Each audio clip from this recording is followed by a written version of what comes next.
is Danielle Dunlop for Pawsome Stamps.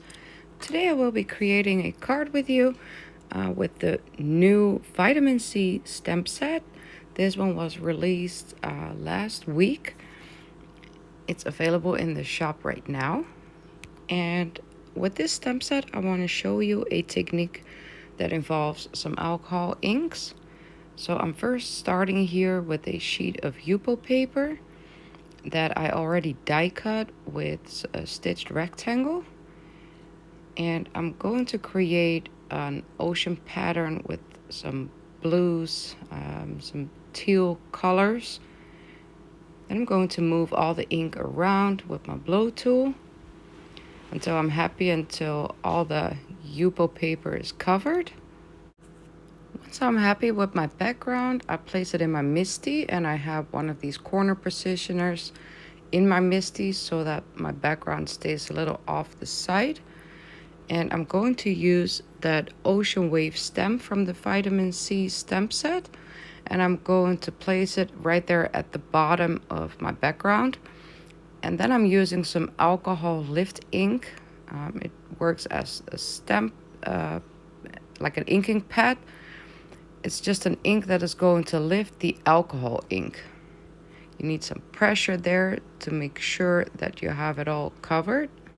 Now I'm going to show you a technique that I'm not using on a card today, but when you have that ink lifted with your stamp, you can use it on a regular sheet of cardstock again to stamp that. So then you have a stamped image right there. Just wanted to show you that. Then I'm going back to the background that I'm using for my card today, and I'm using some paper towels to wipe off some extra ink. Next, I'm going to stamp two of the mermaid fins from the Vitamin C stamp set. The set comes with 3 different fins. I'm just using 2 today. And here I'm going to start coloring them. As you can see in the corner there, I colored a set already. I'm only using each fin once though today. And I'm starting here with the RV00. I'm laying down a base layer to saturate my cardstock. And I do that mainly in the places where my darkest shadows are going to be. And then I'm going to build it up with darker colors. So then I went to RV10.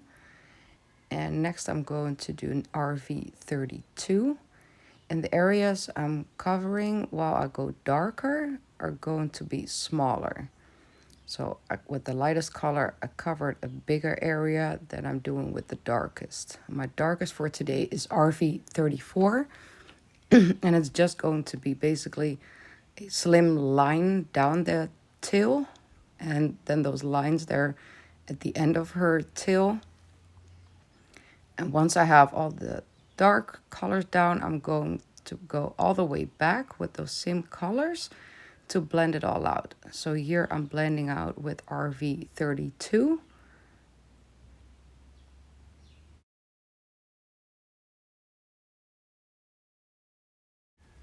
Now I'm back to RV10, and the lighter I go again, the bigger the area I'm going to cover again.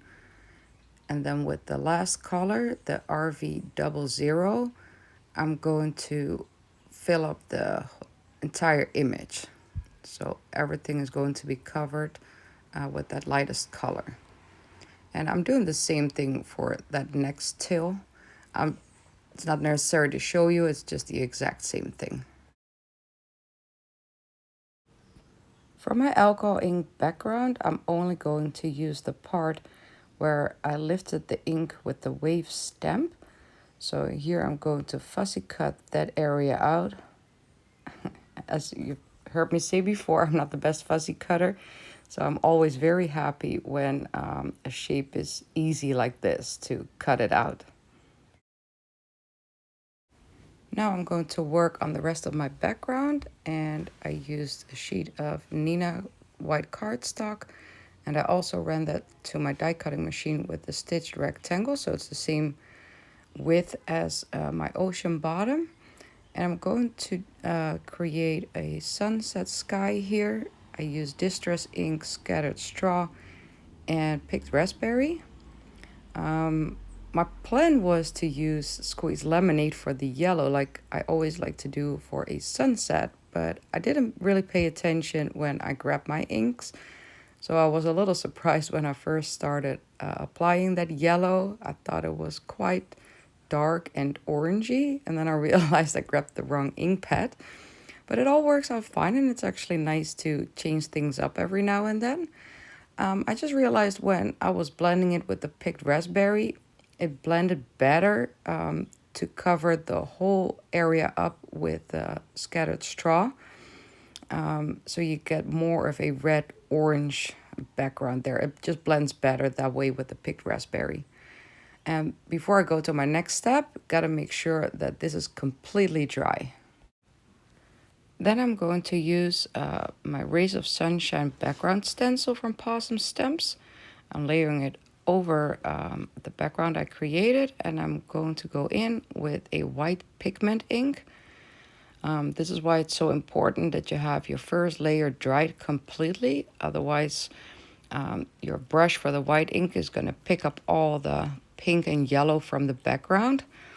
And if the background is completely dry, you get that really nice white cover over your background. And it blends in nicely with the colors you have underneath, so you can still see them through. Now it is time to reveal that background. It's always my favorite part. And look at that gorgeous sunset with the sun rays. Now you also got to make sure this is properly dried. That white ink stays wet for quite a while. You can also use it for heat embossing with embossing powder. So that is why it stays wet a little longer. Where you're going to stamp your sentiment over it, you need a couple prints of it to capture properly. And this sentiment is also from the new Vitamin Sea stamp set. Then I have my mermaid fins glued to that ocean wave. And I put the whole thing on foam squares so that it's really going to stand out from that background.